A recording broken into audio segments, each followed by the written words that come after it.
Hello, everybody, and welcome to another edition of Tunnel Vision, a show brought to you by USCFootball.com. I'm your host, Keely Eure, joined by Shotgun Spratling and Ryan Abraham. We have a little switcheroo today. Ryan's vanished, so we can be COVID safe. We have a lot to talk about. We're back from a holiday break, and there's some things that happen in the world of USC football, so we'll get into that. First off, we're going to start with recruiting. USC picked up a guy. I don't know if you guys have heard of him. His name's Korey Foreman. So we'll talk about that. And Ceyair Wright, we'll talk about him as well. USC also made some staff changes. We'll get into that. And then some personnel changes. Not changes, I guess, but we had some NFL opt-outs and some transfer portal news, so we'll get into that as well. As always, you can call us 512-4TUNNEL. Our intern, Micah, is waiting by to chat with y'all and see what you have to say. We love hearing from you guys. And wherever you're watching, I believe we are live on all three platforms, Periscope, YouTube, and Facebook. Put your comments, questions, concerns. We'll all monitor them and make sure we get your voices heard. Guys, like I said, we had a little break. Things have happened. I'm going to start off with the most recent thing. Korey Foreman. I believe we were live when Korey Foreman originally committed to Clemson. So we broke that down, and it was a big deal. And now we're live again, and Korey Foreman is a Trojan. He signed during the early signing period. It wasn't the All-American Bowl. Obviously, there's not going to be a game, but they had an All-American Declaration Day, and both Korey Foreman and four-star cornerback Ceyair Wright committed to USC. Shaka, I'm going to start with you. What does it mean for USC to pick up those two guys? I mean, it's really big for them to keep guys home. I think that's the biggest portion of it, is just to be able to, take the guys that are in your backyard and not let them get out. I mean, you look and you watch the college football playoff, and you're seeing so many Southern California players from California making big-time impacts for Alabama, for Ohio State, for Notre Dame. And for Clemson. I mean, you got guys on each of those teams that are from the Southern California area that are now going to be impact players going forward. I mean, you had 3 5-star quarterbacks that were all the backups in this game, in those college football playoff games. So keeping those players home was huge. Korey Foreman, obviously, number one player, first time USC's had the number one player since Matt Barkley in 2009. So really big for them to be able to keep a guy like that home, especially with the fact that he was looking at schools. This wasn't a slam dunk. He had already committed to Clemson. He actually had looked into committing to LSU when Kenechi Udeze was there. He looked into Georgia was a big player for him. But USC was able to sell him, and some of the stuff that he talked about was, the name, image, likeness, the stuff that they've done there to be able to sell him on those things. And, it's really big, and especially because the position he plays. With 5-star the top 5 players in the country, your defensive linemen usually are immediate impact guys. You look at the Bosas, you look at guys like that, they can come in as freshmen and actually make an impact. Some other positions, it takes a little bit of time. Sometimes there's a quarterback in the way. It may take a little bit of time. But defensive linemen, this could be an immediate impact help for USC. And it'll be interesting to see when Korey Foreman gets on campus. He's not going to be an early enrollee, but when he gets on campus, how quickly he can get involved and be a contributor to that defensive line. Ryan, your thoughts? Yeah, we had him and his former teammate Drake Jackson on Tunnel Vision. I forget when it was. Maybe, I don't know. It was a while ago. April, yeah. Mm-hmm. And it's cool to kind of get to talk to him then. I've covered him from a bunch of different camps. He's always been an absolute stud. And it's one of those things, like Shotgun talked about, you need to keep certain guys in Southern California. That was just sort of the USC way. The class might be a little up or a little down, but there's a certain crop of these 5-star guys that are just local that are going to end up at USC. That's just kind of the way it's always been. And it sort of got away from that, especially the 2020 class, not being able to keep any 5 stars at all in the class. So it was it was sorely needed. I think this is a team that needed some wins. Like getting the 5 wins in a row to start the season, the football season itself, I think helped. But unfortunately, not winning the big one, not winning the Pac-12 championship game was a pretty big downer. And I think that they needed some sort of momentum going into this offseason when you didn't get a bowl game, you didn't get a chance to win the Pac-12 championship game. And the best thing you can do basically is sign the number 1 player in the country, and that's what USC did. It was a really good class prior, and I think it was ranked 14th or so, before Korey Foreman and Ceyair Wright ended up committing, and then that moved up. I didn't check today, but I think it was number 8 or so. Yeah. The USC class has moved up. So you're talking about a top 10 class, chance to get even a little bit better. I think that's something that USC really needed, and like Shotgun said, this is a position where sometimes you get a 5-star left tackle. Maybe they don't play that first year. Maybe they redshirt. Like guys like Korey Foreman don't redshirt. They just come in and they start playing right away. He's going to have his partner in crime. Every time I've interviewed Korey Foreman and the talk about Drake Jackson, it was just like it was his brother. Like there was like a family member. So that's why you always felt in the back of your mind like he has someone so close to him on the USC team already. With the pandemic and you not being able to travel and all that stuff, maybe if LSU had a great year or something, maybe he ends up there. Who knows? Obviously, Clemson, went to the playoff. They had a great year, but it might have been something that helps him stay, a little bit closer to home. And certainly having Drake Jackson there helped as well. But it's a big get for USC. I know there's been some negative news. There's going to be guys leaving for the NFL and stuff, but getting a guy like Korey Foreman, I think, was a really big deal. Shotgun, it stood out to me that Foreman mentioned not only the improvements that USC's defense has made this season with Todd Orlando, but also the name, image, likeness. That's something that USC's tried to get ahead of, and that's something that he specifically said kind of set USC apart. How have you seen the improvements USC has made in the last couple of months really impact recruiting in that sense? Yeah, I think definitely the going out and doing the Boulevard partnership, bringing in Will Stout, one of the best videographers in the country, best editors with the hype videos and stuff, the graphic design, all those type things. They're small pieces, but they're big pieces in the larger sense because of what is coming down the pipeline with this. And the fact that you can sell a lot of things in Hollywood. You sell the Hollywood brand, you sell to Ceyair Wright is also big because he's an actor. He is playing LeBron James' son, I believe, in Space Jam 2.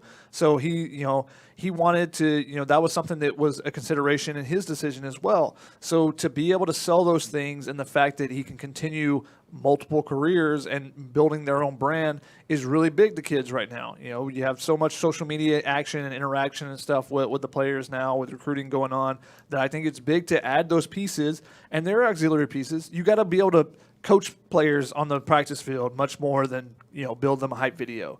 But it helps to be able to build the hype video at the same time. Now, can you do the other parts? That's the big question. That's what we're still waiting to see from USC. I think Korey Foreman, saw the progress of the defense and the defensive line. Seeing those guys, what they were doing with Drake Jackson, some of the different things that they did with him, but also the improvement from Marlon Tuipulotu at the beginning of the season, and some of those guys like Nick Figueroa stepping up. And I think that he was able to get a comfortability with Vic Soto, and Vic Soto is the one that narrated his video that they posted. It was interesting to me to see USC going all out on the promotion of Korey Foreman signing, and I think that was, I think that's what you need to do, especially with what has happened in the last 2 weeks since the bowl game or the championship game against Oregon, losing that game, and then the number of declarations, the number of coaches that are leaving the staff as well.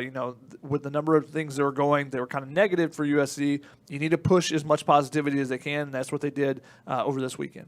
Yeah, Ryan, what have you taken away from just the positive news that has come out in the last 24 hours, and just in the sense of how USC has really gone full in on what Shotgun just said, promoting their signing?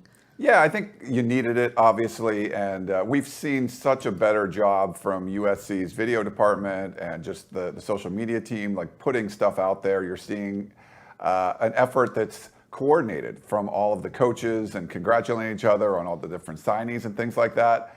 And I think the early signing period was, it was a nice benefit there to get the kind of recognition they were getting on social media. They were building up some momentum and building a class that went from whatever last or something in the Pac-12 up to number 2 behind Oregon in the Pac-12. But it was kind of missing that one key piece, maybe you could say, and they end up getting that with Korey Foreman. But I like the effort they put out there because you're right. I mean, there has been a lot of negative news. I mean, there was sort of the 5-0 start with these, come from behind wins. There were still wins. They talk about going 1-0 every week. You went 1-0. I mean, yeah, they weren't always pretty, but you needed that one, right? You needed the big one.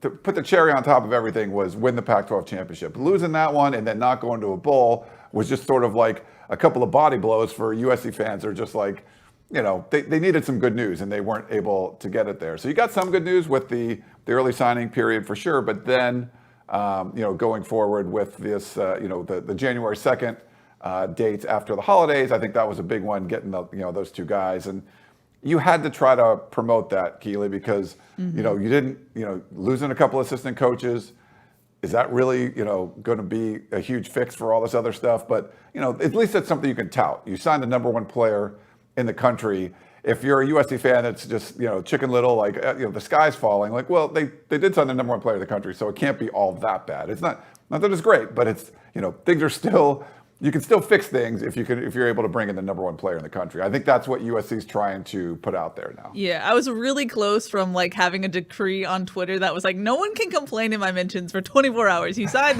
the top kid in the nation. Just be happy for 2 seconds, but I didn't because I know that would invite the trolls. Right. Honestly, has USC? What's the last good day they've had like that? This is the best day they've had probably. Probably the Pac-12 championship before the Cotton Bowl loss, right? Yeah. So 3 years. Yeah. Because not only you have those 2 wins as far as recruiting, but basketball goes out and beats Utah by 18 points as well. I think just overall a good day at the university. Unfortunately, the unfortunate news of Paul Westphal passing, basketball Hall of Famer, on multiple levels, USC retired number and everything. So our condolences go out to the Westphal family as well. But other than that, on the field and at the current university, a lot of positive news. So it's been so long since they've had a really banner day like that. Now they could have had something like that with the Pac-12 championship, and going forward, making the argument about, we should be somewhere in the New Year's Six or college football playoff. But, when you drop a game at home to Oregon, that's not going to happen. Mm-hmm. Now, as far as Ceyair Wright, Shotgun, I know USC has 90 million talented DBs in this class. Where does he fit in that sense? He's he's different because he's a true cornerback. A lot of those other guys are safety bodies. They can be used in different ways. You guys got guys like Jalen Smith who can play cornerback, but is probably a safety. He's played linebacker in high school, even though he's a smaller guy. They're more versatile guys, whereas Ceyair Wright is a straight cornerback. He's got the size, the length you're looking for. He's got to put on some weight onto his body, and didn't face the toughest competition at Loyola, so I'm interested to see him. But he played for Ground Zero and, has played on the 7-on-7 circuit and stuff. So he's the lockdown cornerback you're looking for, and he's going to have to come in and probably compete right away. You would like for him to be able to push those guys in front of him. With losing Elijah Griffin to the NFL, now you got Isaac Taylor-Stewart and Chris Steele as your starting quarterbacks, it looks like. So can he push to get in the rotation there? Can he be a guy like a Dory or Jack Jones or Iman Marshall when they first come in, Chris Steele, who are in the rotation immediately? That's what you're looking for. And then can he be in that rotation to start with and then work his way into more reps as the season goes along? That'll be something interesting to see. He has the ability to do that. Now, it's going to be picking up the playbook and all those things, but also adding some weight to his frame so that he can, deliver some hits and stay healthy. Mm-hmm. I'm going to jump into the coaching changes, the staff changes. We got news that USC has moved on from offensive line coach Tim Drevno, and then strength and conditioning coach Aaron Ausmus was let go, or his contract wasn't renewed in that sense. What did you guys take away from those moves? And then you also heard Dante Williams was promoted to associate head coach. Ryan, what did you take away from those moves that we saw? Yeah, we heard about there was an official announcement from USC on the Dante Williams aspect of it, and it's great for him. Obviously, he's been a huge part of it. Shotgun mentioned the DB class, or you guys, but talked about I think you did, Keely, the huge DB class. He's been invaluable as far as a recruiting tool for USC, and it's good to give him a promotion. But I think at the same time, this happened where Tim Drevno, the offensive line coach, was let go, and Aaron Ausmus, the strength and conditioning coach. And we had heard, and we put some stuff in the war room, didn't put a lot of details on what we had kind of heard, but basically was people were telling other people that hey, we're going to fix the offensive line problem and the strength and conditioning problem. So to me, that meant, okay, so those are the two coaches they're probably going to let go. It ended up happening. We didn't get official word from USC until today. They wouldn't confirm when we were asking them, and other, the reports were out there that those two guys were getting reported, but got an official, and it was a really simple statement from Clay Helton about, moving on, and they'll start looking for replacements for those guys immediately. I think they're both interesting hires. I like covering both of those guys. Tim Drevno, the way he was brought in just seemed like kind of the old Clay Helton way of hiring coaches. They brought him in like sort of as a offensive line coach in waiting because he didn't really want to get rid of Neil Callaway, and made him the running backs coach, which just didn't seem like a great fit. Ended up taking over after they fire Callaway with 4 games left in the 2018 season. They move Tim Drevno over there. So that's sort of like what he should have been hired for to begin with. But then when you bring in Graham Harrell, he didn't really have any experience, coaching offensive lines for, an air raid type of scheme. You didn't know if that was going to be that big of a deal. Obviously, it didn't seem to work out great. And then for Aaron Ausmus, another guy that we had him on tunnel vision.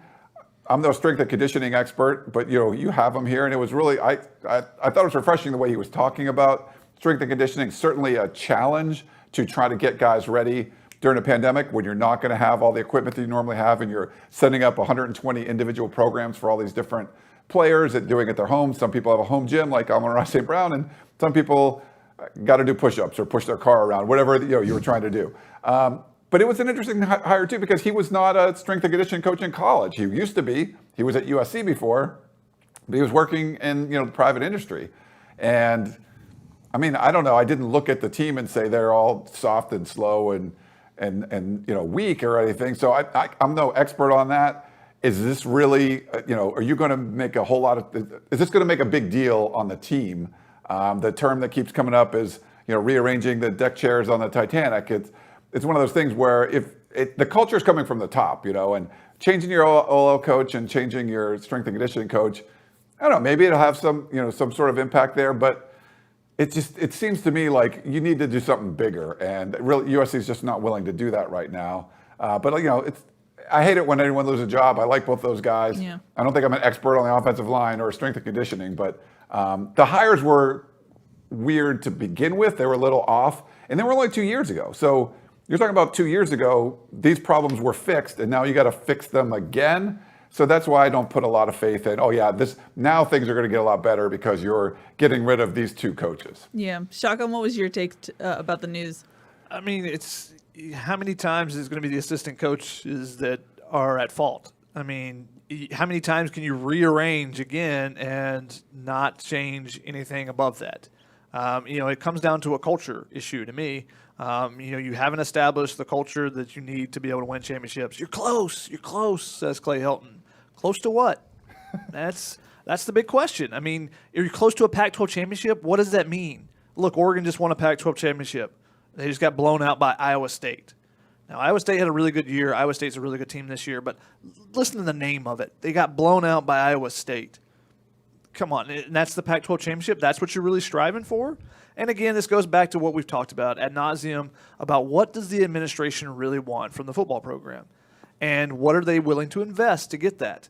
And they have not made the moves over the last decade that tell you that they really want to be a blue blood, true powerhouse program, and they haven't invested in that. Now that investment takes not only the funding, where if you are going to fire a coach and buy out contracts and bring in new coaches and bring in a highly desired coach, they haven't done that. No, Clay Helton was hired as, hey, he was the interim guy. He's already here. Let's bring him in. He's been here for over a decade. What has USC done during his time that he's been here? Won Rose Bowl, and it was a tremendous year there. But when is it not the assistant's fault, and when does it fall above them? And that's the big question. I think Tim Drevno is a solid offensive line coach. I've heard a lot of positive things from players that have played for him before. Now, I have also heard through the grapevine there's other players that didn't like him, but I have not spoken to anyone directly that said that. So I think he's at least an adequate offensive line coach, but he was never a good fit. He's never been in an air raid offense. You bring him in as a running backs coach. He hasn't done that in it was something like 15, 20 years. Aaron Ausmus, just like Ryan talked about, wasn't a strength coach, coming into this job. So you're basically like, hey, what can we kind of get to fill in? That's what you do when you're a Mountain West team. That's what you do when you're a MAC team. If you look at some of the MAC programs that have had success over the years, and they've had the Nick Sabans or, Urban Meyer starts there. You have these really good coaches, and it's like, okay, what can you do to follow that up? Cincinnati had a really good run for a while, and they're doing really well right now with Lou Fickell, but it's all about, okay, what's the next hire? Because you're not going to keep, Brian Kelly at Cincinnati. You're not going to be able to bring in the high-name coach. And even when they tried to do that, like Cincinnati brought in Tommy Tuberville, and that was not a very good fit. So they've done really well at identifying, and trying to pull from somewhere else, and that's what USC seems to be doing.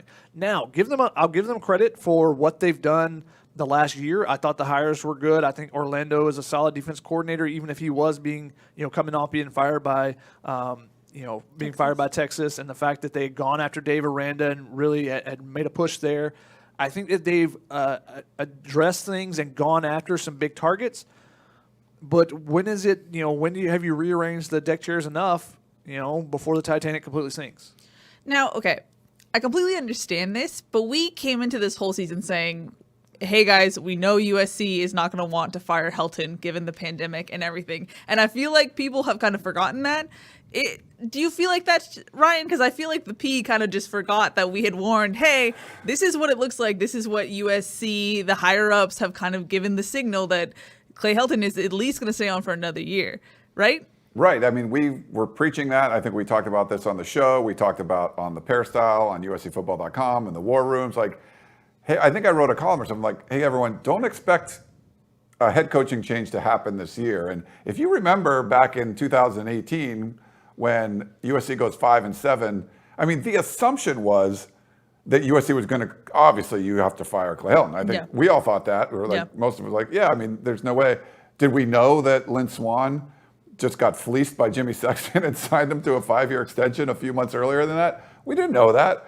And once you did that, and it was like this horrible contract for USC, great for Clay Helton, so that wasn't going to happen. And we pretty much warned people, like, this is not going to be able to happen this year, barring some crazy, like, off-the-field thing, or, I mean, just an awful season. But you knew lopping off the hardest part of, take your schedule, cut it in half, throw the hardest part away, and then have, like, these miracle comebacks when it's like, it wasn't going to happen. But there's still people, I don't know if it's just, that's what they want, and you're saying, like, oh, sources are saying that they've already hired Urban Meyer and all this stuff. It happens every year, and you're like, we're trying to tell people, no, like, that's just not what we've heard. And maybe, the administration was going to do something, some Hail Mary behind the scenes, but it seemed like it was going to be nearly impossible there's not really a lot of political backing to make a change for a head coach at USC, outside of the athletic department. There's a lot of problems in the athletic department from before. There's budgetary problems because of the pandemic. It just, to take a guy that went, he won 83% of his games or whatever it was going to be a hard sell. And it made things worse, Keely, when Texas goes out and the athletic director gives comes back and says, hey, Tom Herman's our coach, and then waits till after signing day and fires him and brings in Sark, knowing that, what is it, like $30 million in buyouts they had to do for, like, the staff and Herman. I mean, it was pretty crazy, but Texas makes a crap load of money. Like, very true. Texas revenue is way above USC. So you get it. Like, they're going to be able to handle the pandemic a little bit differently. But what do you make of that, though? Because he did say months earlier, hey, we're really hit hard by the pandemic. We got to let people in our department go. And yet here you can find the money for Herman and to move him and to bring in Sark. What do you make of that? I mean, whenever you see these, like, large company buyouts and all this stuff or whatever, bailouts from the government, it's like, oh yeah, we had to lay off 8,000 people, and then the CEO gets a huge, $8 million bonus. Like, I mean, that happens. Like, that's the kind of stuff that's happened. Like, okay, yeah, we can lay off all these people that are working in the athletic department or furlough them or whatever, but we need a head coach. So we're going to if we need to go get somebody, we'll get someone. I think it's we've covered Sark. It's a huge risk, obviously. If it was, hey, we fired Tom Herman because Urban Meyer was stepping in, I don't think anybody would say a word. you're taking a risk on Steve Sarkisian, and we, what was he, a year and a half, we got to see him as USC's head coach. You hope it works out for him. You hope, the sobriety, all that stuff is great, but I can't see that as being like a slam dunk. I mean, to spend that kind of money and that's who you bring in is, to me, that's a huge risk for Texas. Yeah, Shotgun, you seem to be the most skeptical on this grouping. How did you feel about the whole move at Texas? I thought it was really interesting, the fact that they decided that, and one thing that, like Ryan said, they make a buttload of money. They are the number one revenue-producing university or football program. I think athletic department, actually. It is, yes. So they bring in a ton of money. Now, they were hit by the pandemic just like everyone else, so maybe they're not bringing in as much, but they make a lot of money there, whereas other universities don't necessarily. USC, I don't know if they necessarily do because they're not a public university, so we don't have those, those numbers. But, USC also has a lot of other things going on right now besides the athletic department that are, that tie up a bunch of money right now. So Texas, it all comes down to, sometimes you got to spend money to make money, and that's the old adage. And, even if you're buying someone out, and it's more about having that potential, that hope, than having apathy.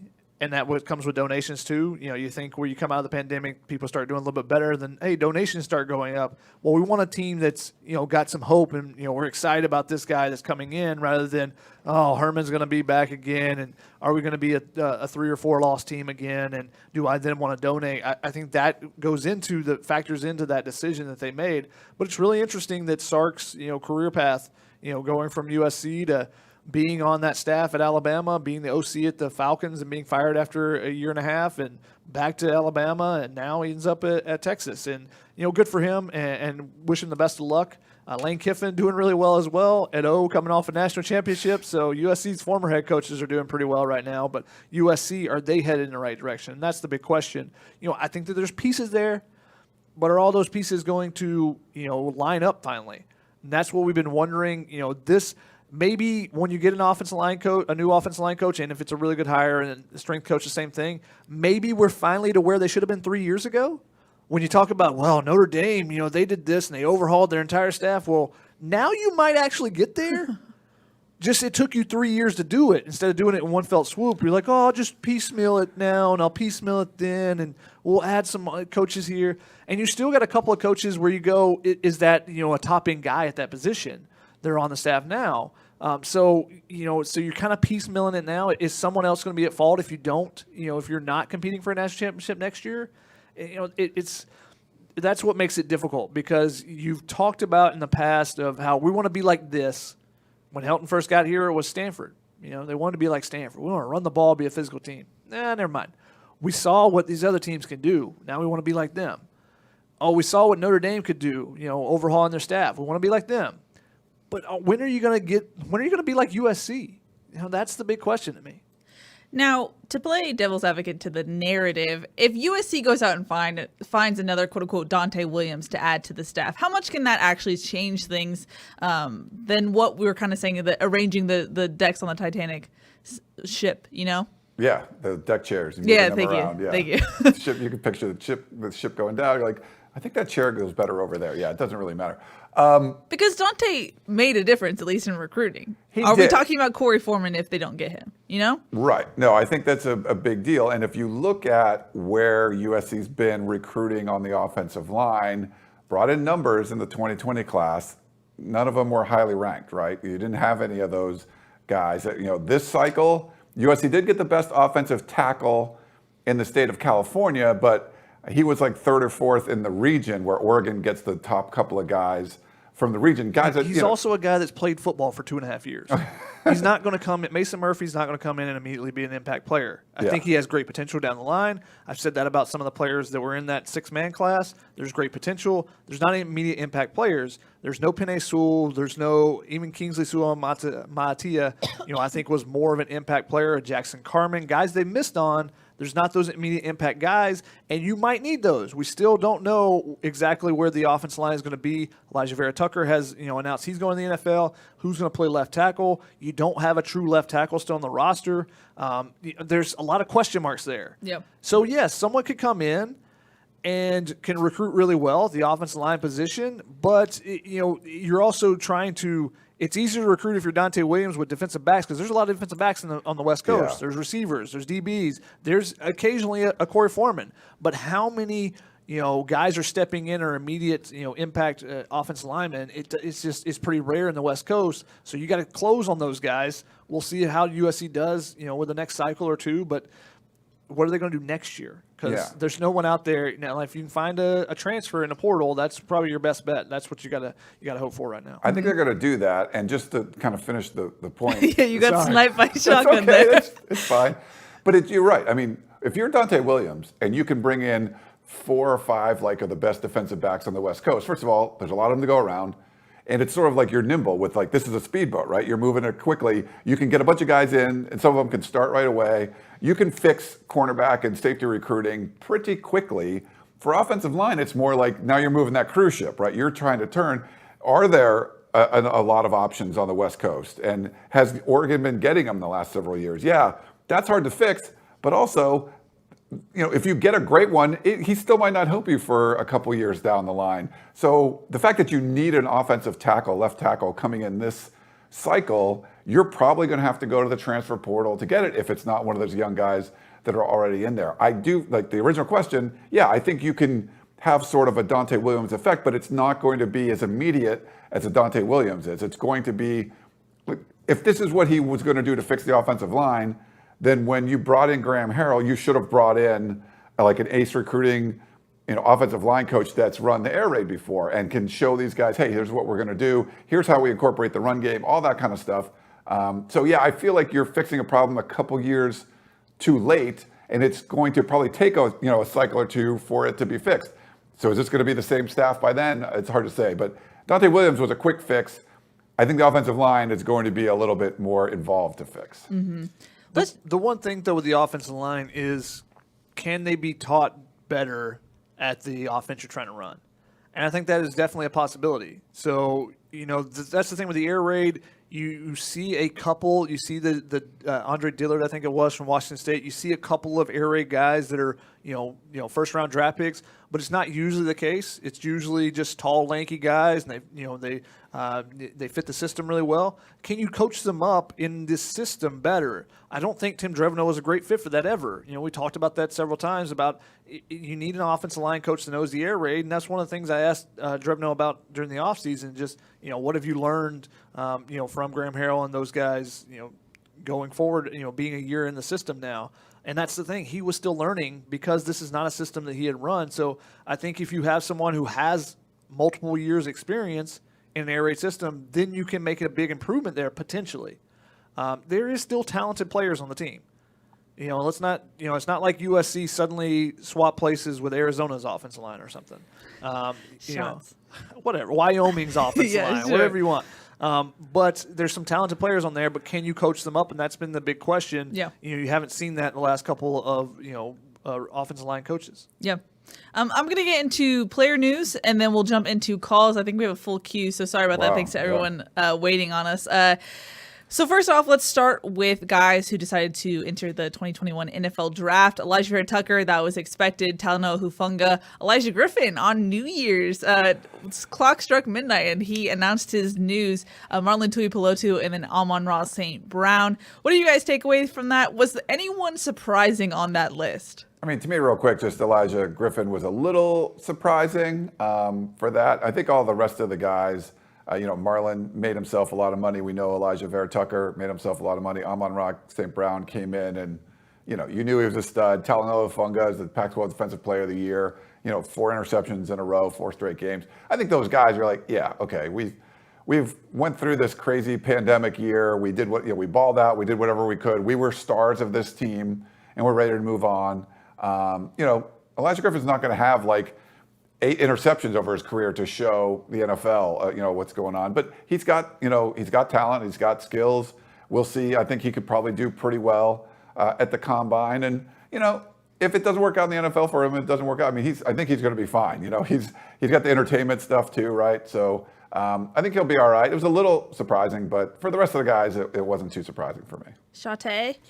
I'm going to go ahead and give Elijah Griffin an award for worst time ever to make an announcement. Just as far as from a PR standpoint, like, we've had players that, Michael Pittman Jr., I remember, committed on July 4th, and it was very annoying because he was supposed to commit earlier in the day, and I was waiting to be able to go enjoy my July 4th. We've had some Christmas Day ones, too. Yeah. Christmas Day, too. Like, there's some it's not a great time. Now, I understand, and he decided to do it in part because his grandmother's birthday, I think, was the next day. So there's usually a reason behind why players do it, but at midnight on New Year's Eve is probably not the best time. But it's a little lost in the hubbub. Yeah, exactly. So not a great time for him there, but it wasn't a shock to me. Just some of the stuff I had heard, he's been a guy that, besides the flash and stuff, he's thought that he wanted to be a 3-and-out guy. So we'll see how he does. He's nowhere near like a first or second round draft pick. He just doesn't have the size, I think, that is ideal to be, an early round draft pick. And it'll depend on how well he runs. Now, he's been a great cover cornerback for USC. Yeah. The last 2 years, his numbers have been spectacular as far as at least my tracking of, each play and seeing, who was targeted on a play. I think it was something like, it was below 50% both years, completions allowed. And I think he gave up 1 touchdown this year. He got his first career interception. So there's some positive things for him, and I think he can, even if he's not a high draft pick, even if he doesn't get drafted, I think he could still have a successful NFL career because he's a playmaker and he covers really well. Cover cornerbacks always do well. Always are guys that are in need. So a guy like Nickel Roby-Coleman didn't have the measurables, but he can cover, and he can play that slot position. So I think Elijah Griffin showed a lot this season by playing in the field. So there's a lot of ground to cover and, doing really well over there. So I think that he'll be fine going forward. Wasn't a huge shock to me. So it's surprising that he probably could have improved his draft stock if he came back a year and showed himself once more, but not a shock to me. Mm-hmm. Now, as far as guys who hit the portal, we got news on Monday. Marquise Stepp entered the transfer portal, and then Connor Murphy also entered a day later. I know when I put out the Connor Murphy news, people kind of was like, this guy is falling, which I wouldn't say that. Connor Murphy is a guy who I don't think he ever could crack the starting lineup, and Marquise Stepp, that is different, though. Shaka, what was your take on that? On Marquise Stepp, that's an interesting one. This comes down to offensive philosophy, I think. If you guys are members of the P, you can read the War Room that we've had the last couple weeks. There's been a lot of talk about, the running back room and the transfer portal. And it comes down to, I think, philosophy that Marquise Stepp is just not a great fit in the air raid offense. He's a power back. He probably fits best in a Big Ten type of offense. I think that just suits him a little bit better. And he'll be used more then. They run the ball, they run a slower tempo, and they look to get a big running back 10 to 15 carries a game. Whereas at USC they were spreading it out, and a little bit they were hampered by the fact that they have 4 guys that are capable of being the guy. And they try to get everybody touches. And sometimes you just got to – and they did this in the UCLA game. Sometimes you just got to be like, no, we're going to give the ball to one guy. He's hot. We're running with him. But that also, is something you got to worry about then with the transfer portal. And this is what happened. Vi gets all the carries in the UCLA game. Marquise Stepp and Stephen Carr don't. And now Marquise Stepp is in the transfer portal. Mm-hmm. Ryan, I know we talked about it on the Pair Style podcast, but what were your thoughts with those news? Yeah, I mean, for Connor Murphy, just like – I thought there was potential there. I think Greg Wiggins said that he might be. He talked about him being like an offensive tackle, I believe. Wiggins said he wanted to see that. His brother plays in the NFL. His sister was like an athlete at Arizona State. Like, he's an athletic kid. You thought that, I don't know. It just didn't seem like, for whatever reason, it didn't work out there. Even with coaching changes, it just didn't seem to him to find his groove. For Marquise Stepp, I have like 5 reasons. Each one of them a rushing yard that USC had against Washington State. You could say like that's the best game, right? Wow. Was that their best game, like overall, like against Washington State, and you had 5 rushing yards? Come on, like you can't do that. Like Shotgun said, he's a big, bruising back.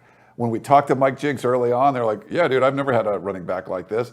And I think as a coach and a system, like you have to figure out ways to get these guys touches and to run the football more. And you look at some of the stuff, like why were the splits so tight? Like it should have been spread out a little bit more. It just didn't seem to work. maybe that's a combination of an offensive line coach that's usually from a more traditional offense and not the kind of air raidy one, and having running backs coach and an offensive coordinator that really hasn't worked with running backs, the kinds that USC had. It all just didn't seem to gel. It wasn't a great fit for all of us together. I think all the pieces could be good, right? I mean, I think Marquis Stepp is a really good running back, but for whatever reason, it wasn't working in this system. So not shocking. I thought maybe one of the other guys would go first, but he's if you're going to put him in a Wisconsin offense, you could see him running for 1,700 yards or something. Like, he's just not going to get anything close to that at USC. So, great kid. Love talking to him. He's from the Midwest. You wish him the best. We'll see where he ends up. I wouldn't anticipate him coming back, but even though, people kind of hold out hope sometime. But, wish him well. They didn't run the football anywhere near as good enough as they should have this year. And, that's the main reason why he's gone. He was a fan favorite in the sense that he brought something different as a running back. How do you make up for that? Do you go to the portal, or do you lose that type of power running? I mean, you only got one running back commit. I mean, I think you're probably going to try to go to the transfer portal again. I mean, if you can address an inside linebacker, if you can get a left tackle, you can get another running back, and a running back that's a speedster, someone that's run in this kind of an offense. You might see a Keaton Christian be a guy that just, does really well. We've seen some explosive plays from him, but we just haven't seen the consistency. If you get someone like that from the transfer portal, I think there's some potential there, and maybe that's just a better fit. And the offensive coaches know how to work a guy like that more than they do a guy like Marquis Stepp. It's just a shame because he was a fan favorite for a reason. You just love the way he ran, and you can have an offense that's spreading things out and throwing the football over the place. I mean, you can't have a big, strong, fast running back running behind that at all. It just doesn't seem to. I think it's a shortfall on the coaching side. He was a fan favorite, and I think if you could get a guy like that going, you could get some of those fans that were like, all I want is student body left, student body right, to at least be like, you know what? Yeah, okay, we threw the ball, Slovis threw for 380 yards, but Stepp came in and ran for 110. I'm okay with that. I thought they could have made it work somehow. So the problem, though, is that he wasn't healthy all the time. Sure. You have to wonder last year what would have happened if he didn't go down. Unfortunately, in that Arizona game, he probably would have been the back. He would have had a breakout year, because that Notre Dame game was kind of the emergence, and then he goes down. So it's a twofold situation in that sense. I don't think it's just the coaches. I'm going to jump into callers because they have been patiently waiting. Thank you so much. First up is Rob from NYC, I believe. Hello, you're live on Tunnel Vision. What's your question for the team? Good evening first to Miss Keely and Shotgun and Ryan. I'm calling from New York City. I've been watching you for a couple of years, and I never call. Well, thank you. Something motivated me to call. Okay? I didn't know they got Korey Foreman until tonight because I work. Okay? And Keely said something to the effect of, let's wait 24 hours before. 24 hours is up. It's 10:44 in New York City, and I still want Clay Helton to be fired. Enough. He could recruit the University of Alabama's recruiting class. He's still gonna stink, this guy. Enough. And let me just say this. I'm not a hard-hearted guy. I'm sure Clay Helton, you dealt with him, you three. He's a very nice man. I'm sure he kisses his wife every night. He hugs his kid and pets his dog. But I don't want that as my coach. Enough. He has to go. We are the most penalized team every year. Every time you look up, we're making stupid mistakes. Every year. Okay? And we still have this guy. Enough. And let me just say this. I'm sure it was a pandemic and everybody was affected. But let me ask you, Ryan and Shotgun, was there a pandemic in 2019? Yes, no. There was not. No. Was there a pandemic in 2018? No. Was there a pandemic in 2017? No. What is the common denominator? Clay Helton was still the coach. Enough of this guy. Enough. I don't want him anymore. Korey Foreman. Okay, great. And we got the cornerback kid. That's great and all. But he's still the same coach. Enough. I don't want. Okay, Rob, All I'm right. cutting you off. Thanks, Rob. Love the accent, though. Well done. Love the little New York flair there. Yeah, the New York flair was incredible. It's I mean, okay, you're not alone, and we get this every day, every tweet we get, every post. It's one of those things where we're like, we get it. That's what fans want. Well, I'm not saying you're wrong. I'm not saying that any of what you said is incorrect, but it's just we're telling you the reality of what we're hearing is it's not going to happen, and so it's hard for us to just keep talking about it over and over and over again. But I get it. You are not wrong. Like yes, unfortunately. And Rob, you technically found out about Korey on today, Sunday, so you did break the 24-hour violation for yourself personally. So, but I'll let it slide. Real quick on Marquise Stepp, looked up the numbers as far as total snaps he played. He played 184 snaps in 3 seasons. Keenan Kristen surpassed him last year after coming in following his injury. Yeah. So that was a big part of him not being able to contribute as much as just he wasn't able to stay on the field and be healthy. Came into this fall camp was nicked up. Yeah. Banged up again during the season. So it's something that was a big part of why he was never able to completely establish himself as potentially the top running back for USC. Yeah. Real quick, Keely, Scott, I'm sorry if I'm looking down. I'm monitoring my phone for Periscope. But Scott says, I want New York pizza now. And I totally do too after listening to that. Like, just those thin slices you just pick up on the street corner. Oh, man, that's just so good. So. Big fan of callers with accents. So if anyone has an accent, you can call in. Let's go to our buddy Dave in Iowa. Hello. What's your question for the team? Hello, guys. So 2 questions. One, how do you think Graham Harrell and Todd Orlando feel about a position coach getting, I guess, the second-ranked head coaching position, if you will? And then third, kind of predicted that Drevno was going to leave, knew the USC was going to move on. So in terms of, from a recruiting perspective, do you go after Oregon's offensive line coach, or from the scheme air raid offensive line coach, do you go after Mississippi State? Like to hear your thoughts. Thank you, Dave. Thanks, Dave. I think for both coordinators, I think you understand, like, it's a team sort of thing, and these kind of titles started becoming a thing, like, I don't know, maybe like 10 years ago or whatever.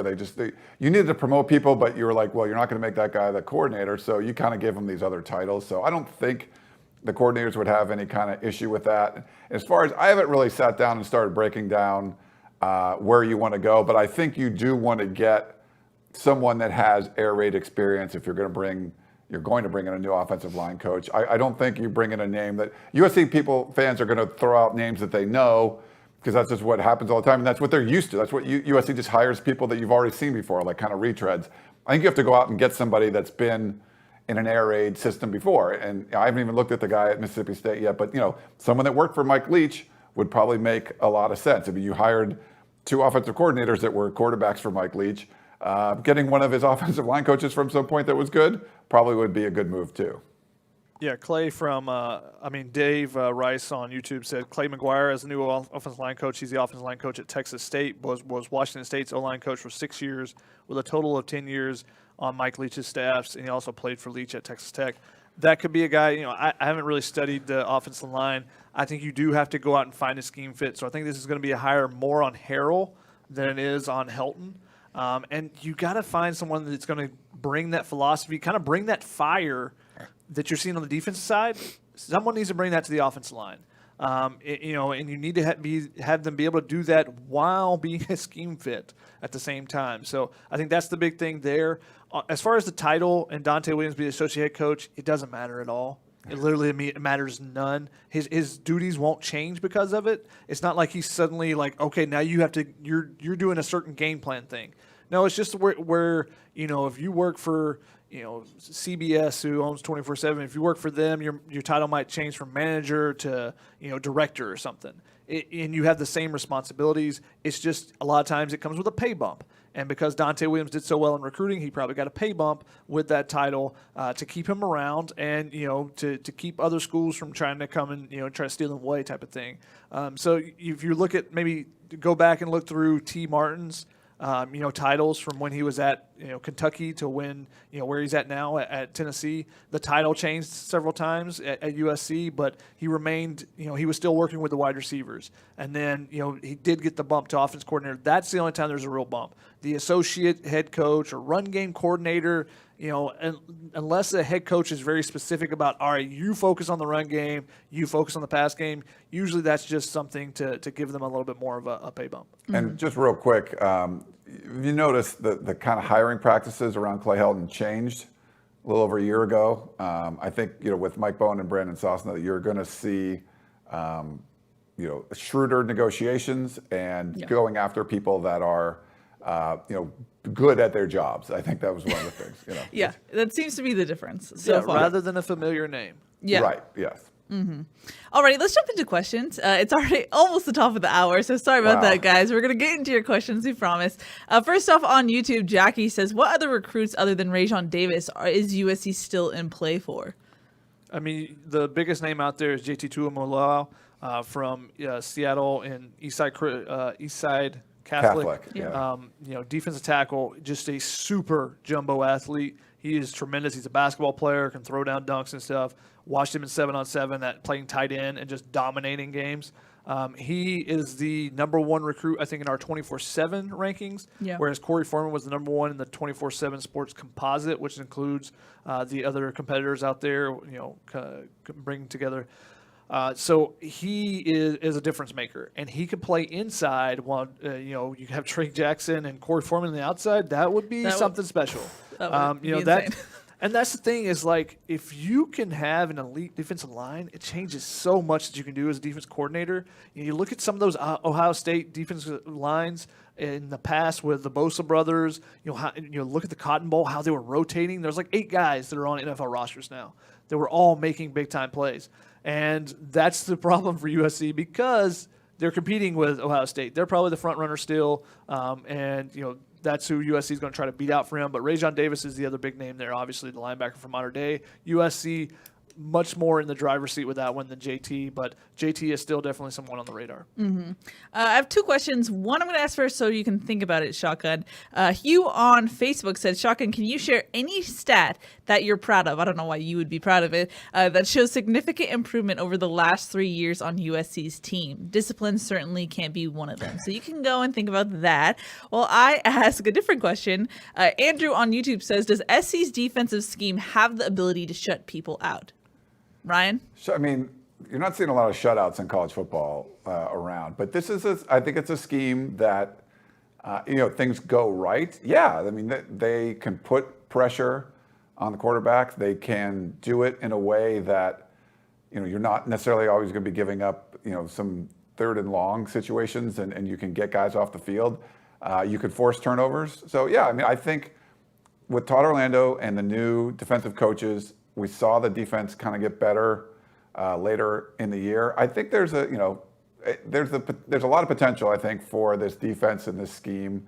The players that they have in it, they're going to have to replace some guys like Talanoa Funga and Elijah Griffin and guys like that, and Marlon Tuipulotu for sure. But I do think there was an improvement over the defense. Is it like a shut? I mean, no one shuts anybody out anymore, so if anyone's good. But yeah, it's potential to get some turnovers, get some 3-and-outs, and really just give your offense more opportunities. Mm-hmm. The fact that the defense got better as the season progressed, I think you have to point to the fact that they didn't have a spring camp to install a new defensive scheme, and training camp was a little wonky, so you kind of had to learn on the fly in that sense. Shotgun, do you have your stat ready? Real quick, the Oregon game, I mean, how many short fields did the Ducks get? So it's like that wasn't on the defense early on for sure. Yeah.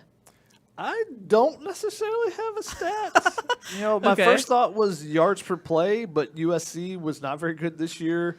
And last year compared to maybe 4 or 5 years ago was about the same. Turnovers? It was like turnover margin. Turnover margin this year was much better. But, as far as in the last 3, and, I was looking at offensive stats from the last 2 years of Graham Harrell. I think you're, just total yards, you're putting up some good yardage. You got to finish those drives off. So, I think that's a positive that you're putting up good yardage.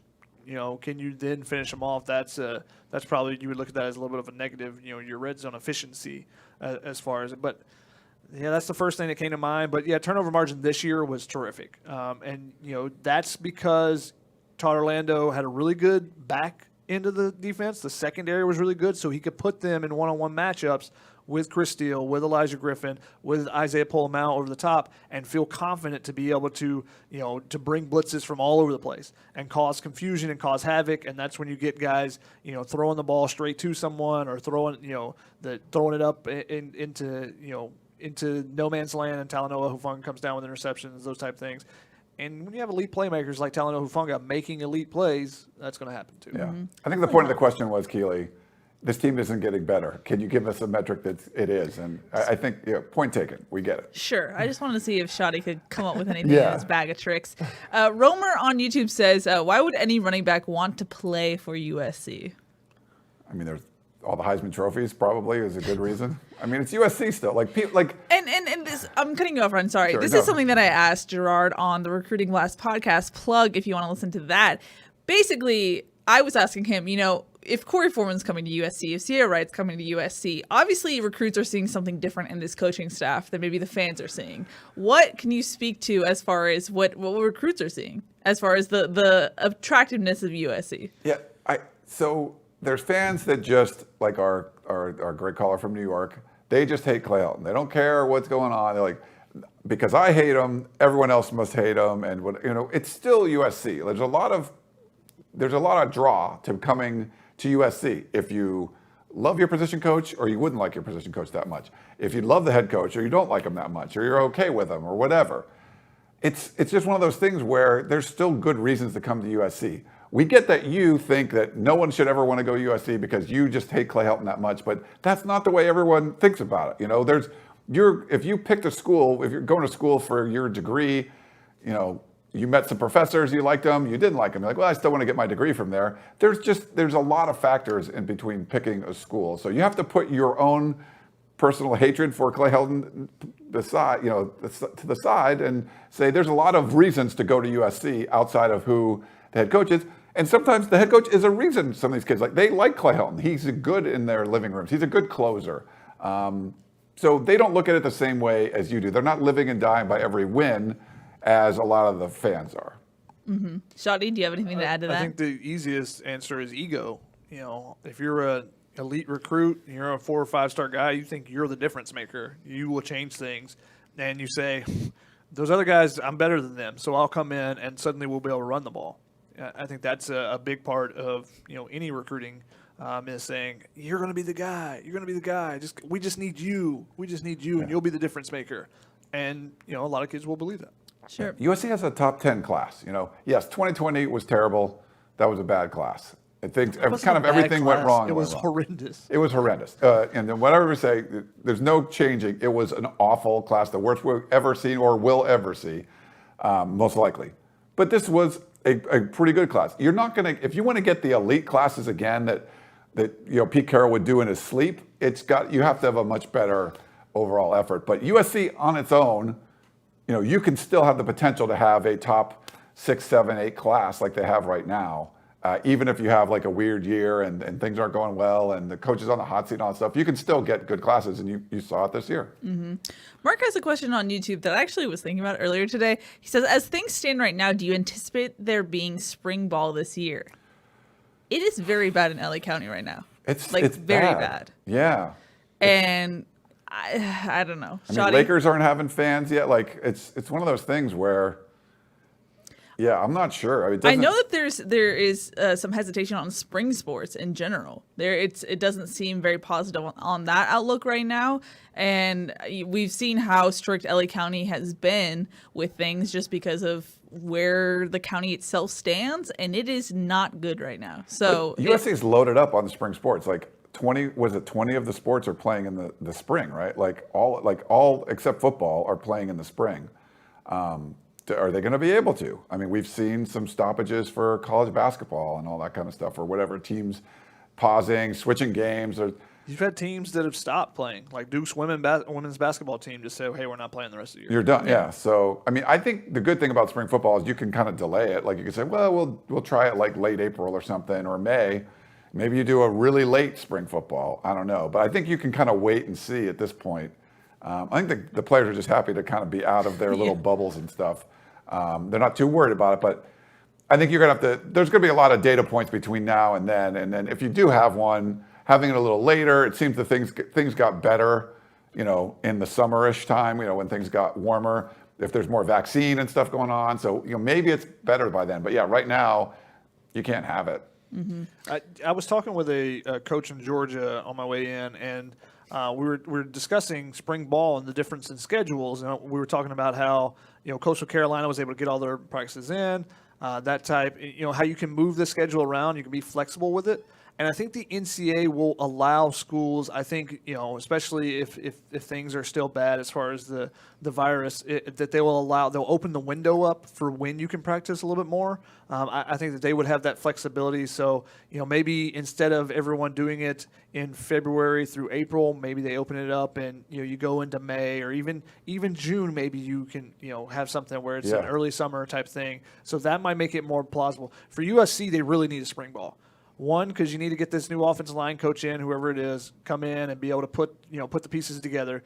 But also, you have a lot of early enrollees, and this would be really beneficial for them. That's the benefit of having early enrollees. So now, if you're going to have these guys that have given up their potential of a senior season, if California even has high school football this spring. Yeah. But they've given up that potential, so you want those guys to be able to not only work out, but also be able to get on the field and see what they can do. Mm-hmm. I'm going to jump into a caller that we have, and then I'm going to come back and do rapid fire because it's already 8 o'clock. Let's go to Mitchell from Utah. Hello. What's your question for the team? Hey, guys. How's it going? Hey, Mitchell. It's been a little bit, but where's Taylor Mays been? He's the guy. So what can we do to get him and Brian Cushing in charge of strength and conditioning and break some tables and yell at some people? Interesting. Taylor was not a big. So thanks, Mitchell. Keely, Taylor wasn't he was a great athlete and stuff, but was he like a huge workout warrior? I don't know. Kind of. Sort of. He kind of was it not like Cushing was that was his thing. Taylor looked like he was a workout warrior. He was more of like a natural, just when he came out the womb. Yeah. No, he was just like, I just could run a 4.3 when I was born. I was like, okay, that's cool. Cushing's an interesting name just because he's on the Texans strength and conditioning staff. Yeah. So it wouldn't be like you're just going out and getting someone similar to Aaron Ausmus who hadn't been a strength and conditioning coach recently. Now it's different, NFL and college, and do you really want to try to break in someone the first college job? I don't think you necessarily want to do that. No. But it is an interesting name just because there's familiarity and everyone knows about his workout plans and stuff. Yeah, a couple of years ago, that's who they would get, but I don't think they will now. That's what I was gonna say. Is if Clay Helton had thought on his own, hey, let's get someone from the past who has no experience, but his name is USC, fans would hate it. But then fans would come up with this idea on their own. So it's like, we said no retreads, Right. Well, I think they're just used to it. They're like, oh, those are the kind of guys that they hire. And I don't think this administration is going to maybe allow that. Is that the right word? I'm not sure. But yeah, I don't think that will happen. As far as Taylor Mays, I haven't talked to him for a while. Have you talked to him lately, Keely? It was cool when we would have him on, but Last time I talked to him was like a month ago. He's in and out of he's a recluse. So he gets in and out of his cave. So we'll see. But we'll try to get him to come on sometime. We didn't get his takes at all this past year. So it'd be interesting to hear from him again. Mm-hmm. So Fairies on YouTube said, guys, you're doing a great job, but you're sounding delusional. Did you see what UT just did? They care about football. If USC cared about football, Clay would have been canned. What's the excuse next year? I mean, is it okay? Who's caring about football? I think the fans care about football at Texas. I think they care about football at USC.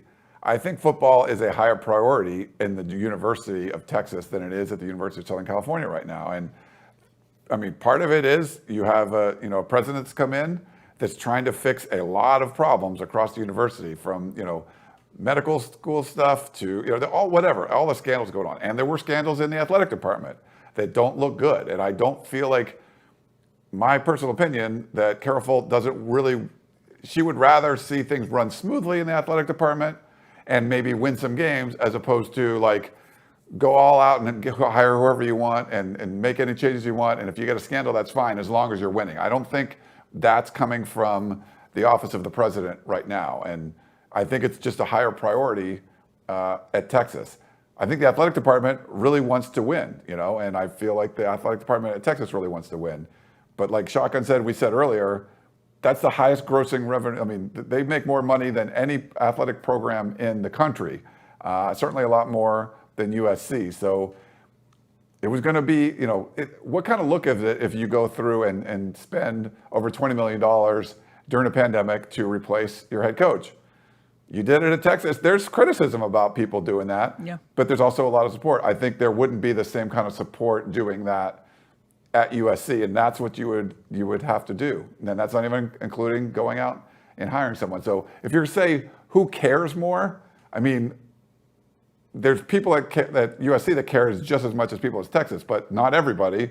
And there's certain people in power that's not going to be their highest priority. And part of it's because of all the bad decisions that were made by the leadership from the last 10, 15 years. That's put USC in a really bad position right now, and it makes it less likely and less feasible that you could actually do something like what Texas did. Not saying what Texas did is right, but I mean, I think it's a big risk of what Texas did. So we'll see how that ends up working out. But I just don't think USC is in the position to take that kind of risk right now. Yeah, what do you make of? I kind of anticipated more criticism to come to make that type of move and then go to Sark as your guy. I feel like that's a risky move, and you're complaining about prior to pandemic hardships, and then you go out and do this big thing. I was surprised that the national media didn't. It kind of was just like, whoa, Texas, okay, and then people moved on. I thought that was kind of weird. There's a lot of national media that were like critical of just even having a season, but then the SEC came out, and I think they played 69 of their 71 games and something like so. There was a lot of criticism, like, hey, you shouldn't be doing this during the pandemic. And the SEC was like, hold my beer, watch, we did it. And they actually did, And you're like, okay, well, was it the right thing to do? Was it the smart thing to do? I don't know, but it ended up working. And so I think it's the same sort of thing where you're like, you can be critical of like, why did you get rid of that guy? And then Sark comes in and win a championship. Then you're just like, okay. So I feel like there's definitely been some criticism, but there's been like months of criticism about you shouldn't be doing this during a pandemic. And I don't know, it sort of fell on deaf ears. People wanted college football back. So it's a pandemic, sure, but this is what you do. The coaching carousel happens. Auburn fired their guy and paid $20 million, whatever. Texas fired their guy. Yeah, I don't know. I mean, I think there has been criticism, Keely, but it's sort of been, there's been so much criticism you kind of get drowned out because there's just people that wanted college football and, whatever the normal circumstance that goes around college football, and coaching firing is one of them, they just want that too. Shawty? You know who's not paying that buyout? The general university. Yes. There's not like a university slush fund. Like, yeah, 20 million is not a big deal. No, that's the boosters. So it's not like it's on the schools and they're just like, oh, we're cutting back in different places, but we're going to spend $20 million. No, they probably put up some of the money, but a lot of that's coming from boosters saying, yeah, I'll pitch in $1 million. I'll pitch in $2 million, which would be nice. I'd like to be able to pitch in $1 million at one point in my life. Yeah. I'm sorry, I promised rapid fire questions and then we didn't get into it. Jerry on YouTube says, is Brandon Peely expected to come back? He should. I mean, he hasn't been able to show anything yet. He didn't have an opportunity this season. He'll have an opportunity where he should be the leader going into spring at that spot on the defense just because he knows it. And Sopsher, he was the number 2 guy behind Marlin. Sopsher's going to come in and should be able to compete with him. But he needs to show something on the field, and he wasn't able to do that this year because of injuries. Mm-hmm. Jasper says, are there any legit left tackle prospects USC can land via the transfer portal? The biggest one that I saw was a left tackle, I think it's Tristan Miller from North Carolina, but he just committed to someone. Now, the thing is that there's still guys entering the transfer portal. You just saw today and yesterday there were multiple players from Notre Dame, multiple players from Oklahoma. Their season ended. You've had in the last couple of days, you've had 10, 15 schools that played in bowl games. So those schools now you're going to see some of those players start going in the transfer portal. So it's possible still someone comes loose, but as of right now, not any really high end. There were about 4 or 5 that were all 4 stars initially, and I think all those have made commitments since. So we'll see who kind of shakes loose. There's still some quality players out there, and USC could even look at lower classes at guys that go to a Holy Cross or a Wyoming or something, but dominate in those, and then you bring them up and see if they can play, can move up the ranks, kind of like you see a lot of times in basketball and what USC basketball has done this year. Ryan on Periscope, real quick, he says, "Why can't boosters pay to fire Clay Helton?" And I mean, they could. Our sources were saying there wasn't like boosters were lining up, backing up $20 million to the school. Like, hey, go flush this down the toilet so we can go hire a new coach. But even if there was boosters lined up to do that, the problem is it's the perception of you're going to fire a coach who went 5-1, won 83% of his games during a pandemic when your athletic department's like at a $60 million shortfall or whatever. It's not a great look, even if they had the booster money. But we were told there wasn't like a whole bunch of boosters were willing to step up and pay that buyout. Gary on Facebook says, can you separate Jink's performance from Drevno's? Why keep Jinx if the running game is also bad? I mean, technically, Drevno's title was run game coordinator, and this goes back to the title thing not really mattering that much. But, I think the fact that Jinx has a better grasp of the offense, the air raid offense, he's spent several years in it, versus Drevno, this was going to be his second year in it. So I think that's the biggest difference. Yeah, it's a fair point. And Jinx wasn't Harrell's guy; it was Kingsbury's guy. So true. Yeah. Jeff says, any news on Tyler Vaughns? We have not received any news. No. However, I do not expect him to be back. Just my personal opinion, though. Yeah, if he does, setting all kinds of records. True.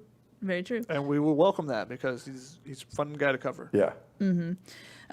Hip Hop Lover John says, can any of you guys give input on Dante Williams' recruiting tactics versus everybody else who's been on staff over the past couple of years? What makes him different?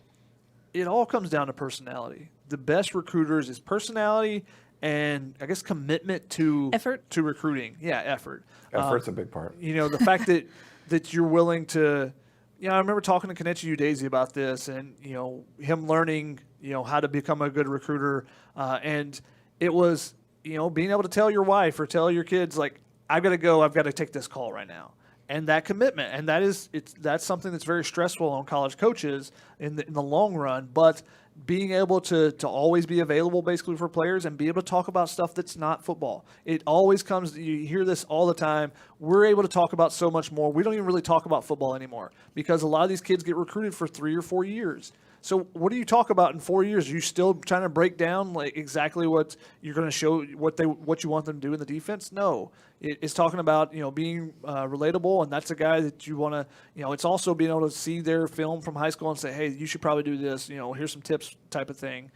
But it all comes down to personality and being relatable to the players. There's so much into it. There's great recruiters, Ed Orgeron. I've told the story before. When he was fired, at Ole Miss, and he was at the Senior Bowl in Mobile, and I'd run into him, and I hadn't seen him for years, and I went to introduce myself, and he's like, I remember you, Ryan, blah, blah, blah, blah, blah. Deshaun Jackson's family walked by. No, he went to Cal. Like, the family walked by, and basically were like gushing over, oh my God, Ed Orgeron, and they loved him, and he just was able to connect, and it's sort of like being a politician. Do you remember people's names? Do you remember what they're, what is the name of their cat? Do they have some illness in the family? Like, you remember all that stuff?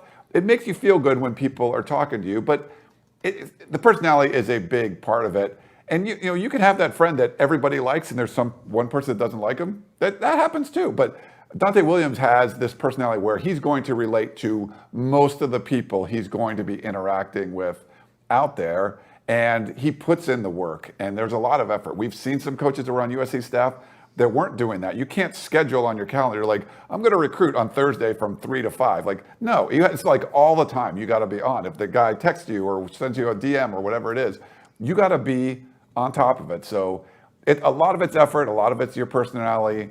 You have to be part politician. So there's a lot that goes into being a great recruiter, and all of them, little nuances for every one of them. Dante Williams is one of those great ones. T. Martin was like that. So there's a lot of guys that they just get it, and they're able to relate to as many people as possible, make them feel good about what they're saying, and make them feel good about the university that they're representing. And another thing that really helps is if the players that you have under you go to the NFL and they progress and get better. So that really helps if you actually coach them up. Yeah. Rapid fire, gentlemen. Sorry, but that's a tough one. Yes, I agree. Jasper Smith says, looking forward to next season. Will Kyle Ford be ready from his injury? I think so. Yeah. Looking at his training videos and stuff, he's putting in the work for sure. And the fact that he's running full speed right now on treadmills and whatnot, I think is a positive sign that he'll be ready. Mm-hmm. Jordan on YouTube says, is the promotion of Dante Williams to associate head coach a hint that Helton is finally on thin ice with Bone? No, again, this goes back to titles. The title doesn't matter. It's more of a, hey, we saw you were doing a good job. Here's a promotion, and Dante being like, I am invested in this program. Yeah. That's what that was. David says, how will Dante's promotion affect other coaches? He was at Oregon a year ago, 1 year in, and now he's that valuable? ? He is that valuable because he's brought on the recruiting and helping USC turn the tide after last year. But other coaches understand it's just a part of the game. They understand that the title that comes with it. It's usually a pay raise comes with it, and why he's getting that because of how USC is recruited. Also, if Dante can help bring in a guy like Korey Foreman, I think Todd Orlando's okay. I think he's doing fine. Abrima on YouTube said, if JT Tuimoloau commits to USC and joins Korey Foreman, what more would they need to compete for the playoffs? Offensive line. I mean, it's the big question mark right now. Being consistently able to push people around, and they haven't done that in the recent years. Yeah, the offense has got to be it. Unfortunately, went on a downward trajectory this year. It's got to get back to where you think that potential can be. I think the defense has improved. I think the special teams have improved. You need the offensive line, and you need to be able to run the football a little bit more. But there's a lot of potential there for this USC team, though I don't feel it will be as talented in 2021 as it was in 2020. In that sense, Oscar on YouTube said, once SC starts getting back to 5- and 4-star offensive linemen, then at that point, SC will be back in the national championship status. What do you guys say? No, you have to also coach them up. Yeah. They were getting 5- and 4-star guys and Zach Banner and those guys, but they weren't in the national championship picture then. Yeah. Mm-hmm. You have to coach them up as well. Yeah, now you're not getting those guys, so you got to coach them up even more. Beck says, is JT Daniels' success at Georgia indicative of poor coaching? Beck loves to bring this up. He loves to talk about, well, if JT Daniels is doing well, then that shows how bad the USC coaches are. No, it doesn't. JT Daniels is really good. We tried to tell people that. I told you guys. Y'all didn't believe us.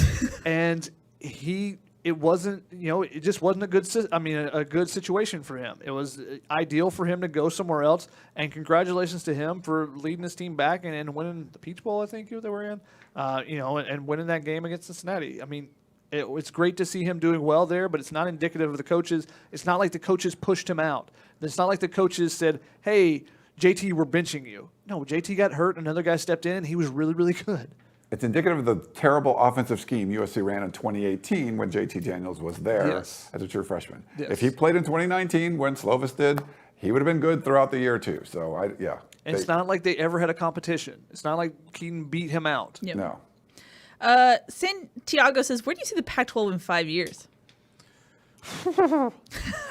That's not rapid fire. see him That's not a rapid fire You question. see him, That was one we had to get to earlier in the show for that. Might need to save that for a Ryan rant on a podcast. I mean, the way it's going now, it's not going to be positive. Like Keely's trying to wave, stop. We're going to see blowing this up. Like maybe it's do you have to make a prediction? Is the Pac-12 the same in 5 years? I'm going to say no. what do you mean by the same? That could mean anything. Is it the same 12 teams? Or does it exist in the same manner? I'm going to say no. I think there's going to be some changes. We'll see. There was another question later that was Coley asked the Pac-12 and the Big Ten took some PR hits in 2020. What in 2021 is the single most important thing the Pac-12 can do to help the conference? And you guys know my answer. Make the playoff. Win, baby, win. No. The commissioner. Larry Scott, that's That has to happen. It starts with that. That was so obvious it was assumed shotgun. Yeah. John says, any update on Keaton's shoulder injury? No, we have not heard anything. No, and that's the thing, when you players get injured at the end, unless a source comes to us, we're not going to get any updates from Clay Helton or anything necessarily. Yeah, we didn't even know about the Holiday Bowl injury until spring when we returned for that. So that was that's just kind of how it goes sometimes. I'm actually going to jump into callers. We have more callers in the queue. More callers? Oh, I know. man. I'm sorry. Dave is back, and he has a question about recruiting. Hello, you're live. Hey guys, thanks for taking my call once again. So, would you think it's fair to say that? He dropped out. Sorry about that. Keely, we're going to limit one caller per show. Okay, that's what I said, but then people. Okay, I know. We have a caller, Chris, putting my foot down. from One caller per Delaware. show. Hello, you are live on Tunnel Vision. What's your question for the team? Hey, Ryan, Chris from Delaware, your absolute biggest fan. How are you, buddy? What's up, Chris? Good to see everybody. Keely, I hope Christmas was good with you and little Caitlin. And Shotgun, you're making so much sense tonight, I don't even know. But guys, I wish it were a social call. It's not a social call. I'd like to talk about Sarkisian. Oh. Now, we know that he was fired for the pep rally stuff, and we know that he was fired for the practices. But what never hit the national media is that he was drunk at the second half of the Arizona State game, allegedly. I'm saying it, but it's allegedly. But he was drunk during the Arizona State game. Texas, I hope you know that you have mortgaged your future and that all the Earl Campbells and the Vince Youngs and the, whoever, Ricky Williams of the world, now have all vanished because all you care about is money and wins. Because nobody would ever let this guy lead 19, 20, and 21-year-olds. I know I'm normally funnier, but there's something that rubs me the wrong way about this guy.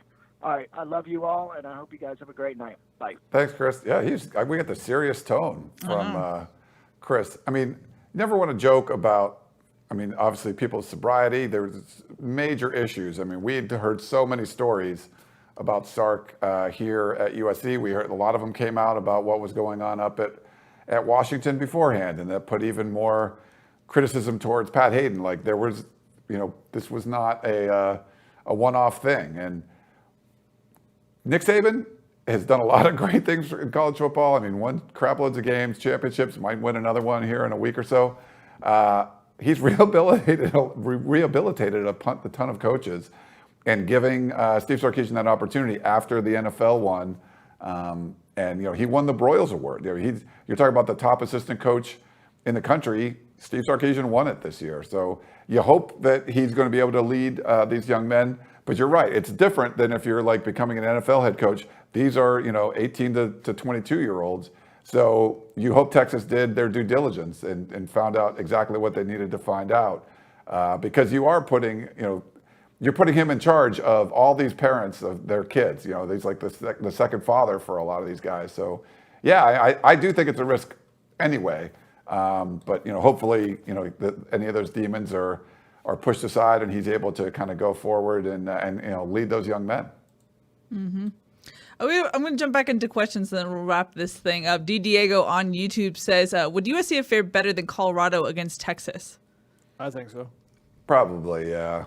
I don't know if they won, but I don't think USC would have won. But it also would have depended on who was playing. If you don't have Keaton Slovis, you don't have Amon-Ra St. Brown, you don't have Elijah Vera Tucker, it's a much different team. We get this question a lot, but Imar, I believe I said it right, on YouTube says, will USC ever recruit large 5-star offensive line players? If you see top 5 teams, O-line has been the difference maker. Austin Jackson was a 5-star. Chuma Doga was a 5-star. They've done it, but it's been a while. Yeah, and some of the guys that are really highly talented haven't worked out as well, like E.J. Price from Georgia. They've tried to get guys like Penei Sewell. They've tried to get guys like Jackson Carman. They try to get guys like Sean Ryan, all guys that are very talented left tackles. So they've just got to close on some of these in recent years. So yeah, it comes back to getting those guys, but also again, like we said, they're rare on the West Coast compared to in the South as far as the 5-star offensive linemen. So it makes it that much more difficult when the rest of the program is not succeeding and running on all cylinders like it hasn't been in the last couple of years. We had a question from BCP who says, does anyone know the status of Avai Malpera or Stephen Carr? Are they coming back? You should check the War Room. Yeah. For information on that. Yep. There you go. We had a question from Coley. Who do you like better, Alabama or Ohio State? It's hard to bet against Alabama. Yeah, they're just too freaking good. But Ohio State showed a lot of positive things. The biggest thing in this game for me is, can Ohio State pressure Mac Jones consistently like they were able to do Trevor Lawrence? I tweeted it in the thing, and this was kind of a hint at Keaton Slovis a little bit, but even elite quarterbacks look pedestrian when they're constantly under pressure. Yeah. So Trevor Lawrence, did he look like the number 1 pick on what was it, Saturday or whatever day it was? No, he did not. No, he didn't. Why? Because he was constantly under a barrage. There was constantly an Ohio State player in the backfield for him, and that's against a really good offensive line. So, if teams can get to the quarterback and do that, and that's why I say Korey Foreman, Drake Jackson, and maybe JT Tuimoloau, that can be just a difference maker, complete game wrecker. Ohio State's defensive line is legit, even though it's pretty much rebuilt, right? But The thing with Mac Jones is like he's throwing to better dudes. So we'll see. So there's no Dante Smith for Clemson right now. So Clemson had their top 3 receivers out this season. So yeah. We had a question from also Keely, who said, what should be USC's New Year's resolution? Which is a very interesting one.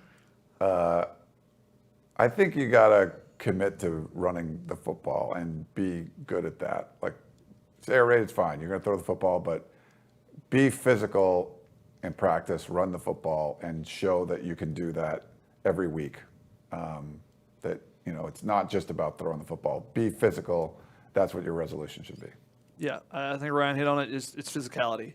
Physicality up front. You've shown it some on the defensive side. Can it become a culture?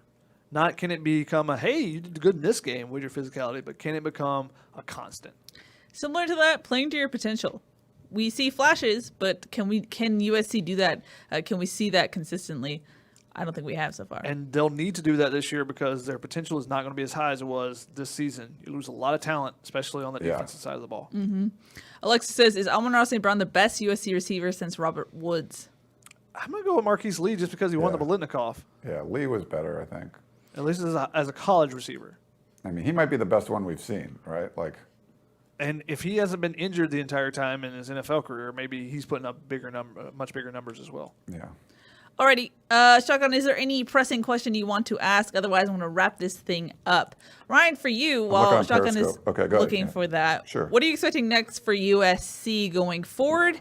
I know there's signing day in a month, but other than that, what are you expecting? So I think it's really going to be more about personnel. I'm not expecting a hire to come from either strength and conditioning or the offensive line before signing day. Maybe they do. Maybe they're able to pull something off.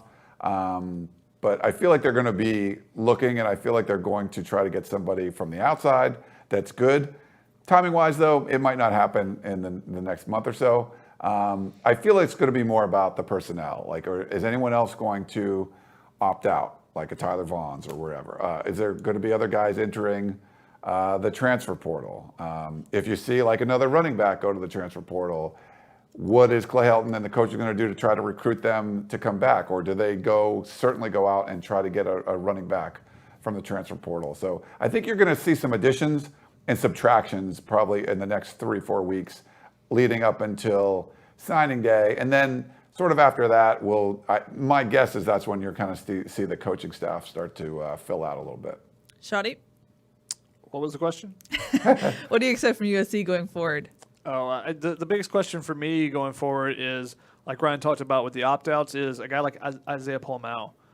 Because you're losing Talanoa Hufanga, you've lost some linebackers in front of him, and kind of the health of those linebackers that are supposed to be coming back. Those are the things to kind of keep an eye on as USC goes forward. Are they going to get guys back there, or are you going to have to replace the entire kind of middle of the field for you with Tui Pelotu, EA being gone, and Talanoa and Isaiah Polamau? If you do that, it's kind of like in baseball where if you're strong up the middle, you can be really good. You need to be strong at the middle, and USC has done well to replace Marlin with bringing in Sopsher, but they've done well with bringing in some young safeties. But having Isaiah Polamau there and being a veteran guy would be really big for them, I think. Yep. And any questions that you were able to find, Shotty? One, Oscar asked earlier in the show, can you guys see Dante Williams being the SC head coach after we fire Helton? I think Dante is a superstar in the making, and I think Dante is a great coach and potentially a superstar in the making, just like you said. However, that should not be your desire. You shouldn't be learning on the job at USC. That's the whole thing we said from the very beginning when Helton was hired, that you need someone who has experience, that's done it before, and Dante Williams, while he may be a superstar in the making, he hasn't even been a DC yet. So, you would like to see him get that. Now, if he works his way up and eventually takes over, sure. But, not the next guy at USC, no. Is that like a Stockholm Syndrome thing where just the mistakes from I don't know, just the USC fans are like, why you keep hiring these inexperienced coaches? And then those are the suggestions they make.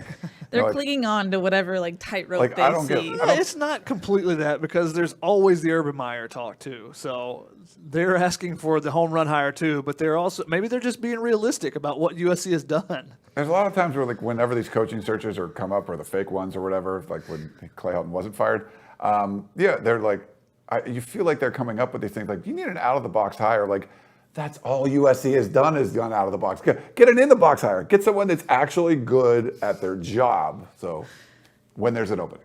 Yes. There you go. A little mini Ryan rant Yeah. to conclude the show. Alrighty, we are on a weekly schedule now. I believe we're going to be here every Sunday. Is that correct, boss man? Sounds good. Alrighty, every Sunday. So we'll be back next week. That's Ryan. That's Shotgun. I'm Keely. We'll see y'all next time.